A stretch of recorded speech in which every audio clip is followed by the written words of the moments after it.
આવે એવા અમે લીલન ના કઈ ઝાકમઝોળ કપડા, સફેદ કડચલીયું પડે એવા કપડા ન હોય અમારી પાસે, કંપનીના બૂટ ચપ્પલ ન હોય, એ બધું ભાજપ વાળાને દીધું. ભાઈએ કહ્યું એમ તાલુકા પંચાયત, જિલ્લા પંચાયતમાં ચૂંટાણો હોય, પંખા વગરની સાયકલ લઈને ફરતો હોય, જેવો સભ્ય બને અને 2 વર્ષ થાય એટલે નવે નક્કોર ગાડી આવે.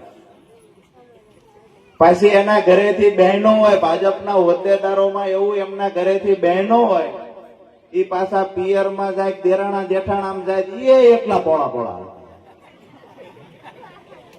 એ પાછા એમ કે અમારા એ તો ભાજપના મોટા નેતા છે.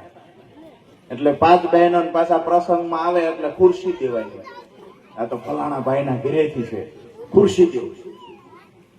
અને ઈ બેન પાસે આવીને નખરા કરે, હું તો હેઠે બે હતી ને, હું તો ખુરશીમાં જ ખાઉં છું. એટલે આ ભાજપમાં નતા તેદી તેમ શું કરતા હતા, કપા કાસડો ચડાવીને વીણતા હતા, એ ભૂલી ન જાઓ. 5 દી તમે સત્તા હાથમાં આવી છે, ઘડીકની વારમાં બધું ભૂલી ન જાય છો. સમય છે, સમયને બદલાતા વાર નહીં લાગે. અને જેને જેને પણ ભ્રષ્ટાચાર અને કૌભાંડ કરીને પૈસા ભેગા કર્યા છે, 2 વર્ષ પછી સરકાર બદલાય છે, તેનો હિસાબ થાય છે તો જેલની ખીચડી ખાવાનો વારો પણ આવશે.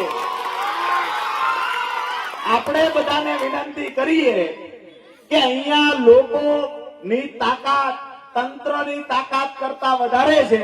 લોકો જયારે મત આપે ત્યારે તમે સત્તામાં બેહો છો અને એ જ લોકોની સામે તમે ડંફાસો મારશો. અમે તો ભાજપના નેતા છીએ, અમારા તો ધારાસભ્ય હારે સંબંધ છે, અમારા સાંસદ સભ્ય હારે સંબંધ છે.